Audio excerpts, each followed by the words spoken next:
जंगल वाली भूत या डरावनी चुड़ैल की कहानी। बहुत समय पहले एक छोटे से गांव में रमेश नाम का एक किसान रहता था।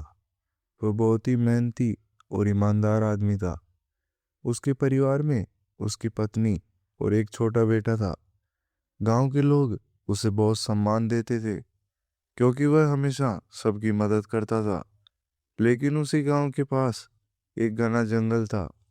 उस जंगल के बारे में कहा जाता था कि वहाँ एक चुड़ैल रहती है। गांव वाले उस जंगल में जाने से डरते थे, खासकर रात के समय। लोग कहते थे कि जो भी रात में उस जंगल में जाता है वह कभी वापस नहीं आता। एक दिन रमेश का बेटा खेलते खेलते जंगल के किनारे तक पहुंच गया और वह जंगल के अंदर चला गया। जब शाम तक वह घर नहीं लौटा तो रमेश और उसकी पत्नी बहुत परेशान हो गए। रमेश ने बेटे को ढूंढने का फैसला किया। गांव वालों ने बातें करनी शुरू कर दी। एक चाय की दुकान पर एक व्यक्ति ने कहा, अरे सुना है रमेश का बेटा भी जंगल के अंदर चला गया। अब पता नहीं वह क्या करेगा और उसे चुड़ैल ने अब तक खा भी लिया होगा। तभी दूसरे व्यक्ति ने कहा कि अब पता क्या नहीं होगा, चुड़ैल उसे खा गई या अभी तक जिंदा रखा हुआ है। लेकिन रमेश को तो देखो, वह जंगल में जाने की ठान के बैठा है।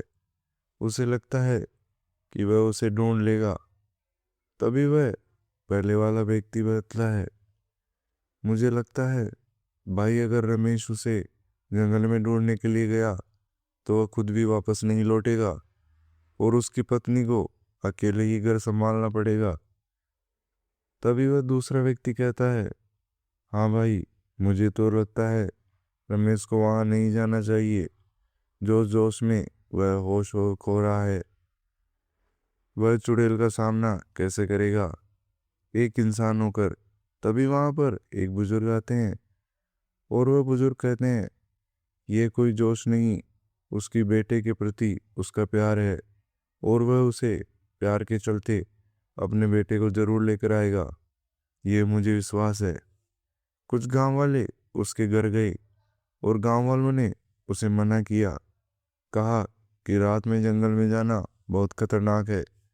लेकिन रमेश ने अपने बेटे के प्यार में सब कुछ भूल गया और खाली हाथ लेकर जंगल की ओर निकल पड़ा। जंगल के अंदर बहुत अंधेरा था। चारों तरफ अजीब अजीब आवाजें आ रही थी। पेड़ों की टहनियाँ हवा में हिल रही थी और ऐसे लग रहा था जैसे कोई उसे देख रहा हो। अचानक उसे एक पुरानी हवेली दिखाई दी। हवेली के अंदर से हल्की रोशनी आ रही थी। रमेश धीरे धीरे उस हवेली के पास पहुंचा। जैसे ही वह अंदर गया, सामने एक डरावनी चुड़ैल बैठी थी। चुड़ैल की आंखें लाल थी, वह उसके बाल बहुत लंबे थे। रमेश डर गया, लेकिन उसने हिम्मत करके पूछा, क्या आप मेरे बेटे को देखा है?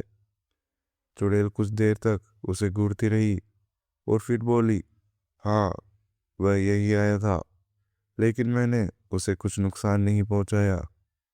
अगर तुम मेरी एक शर्त मान लो तो मैं उसे नुकसान नहीं पहुंचाऊंगी। रमेश ने तुरंत कहा, मैं कुछ भी करने को तैयार हूँ, बस मुझे मेरा बेटा वापस दे दो। चुड़ैल ने कहा, गांव वालों को मुझे कई साल पहले साथ बुरा व्यवहार किया था। उन्होंने मुझे इस जंगल में अकेला छोड़ दिया। अगर तुम गांव वालों को सच बता दोगे, उन्हें अपनी गलती का एहसास करा दोगे, तो मैं तुम्हारे बेटे को छोड़ दूंगी। रमेश ने चुड़ैल की बात मान ली।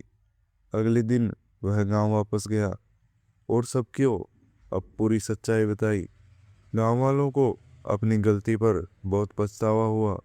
उन्होंने मिलकर जंगल में जाकर चुड़ैल से माफी मांगी। गांव वालों की सच्ची माफी देखकर चुड़ैल का दिल पिघल गया। उसने रमेश के बेटे को सुरक्षित वापस कर दिया और कहा कि अब वह किसी को भी नुकसान नहीं पहुंचाएगी। उस दिन के बाद गांव वालों उस जंगल में डरना छोड़ दिया और चुड़ैल भी अकेली नहीं रही। धीरे धीरे गांव और जंगल के बीच दुश्मनी खत्म हो गई। बच्चे वहाँ खेलने लगे। सीख, कभी भी किसी के साथ अन्याय नहीं करना चाहिए, क्योंकि हर किसी के दिल में दर्द होता है। अगर वीडियो अच्छा लगा हो तो लाइक सब्सक्राइब करें ताकि अगला पार्ट सबसे पहले आपके पास पहुंचे।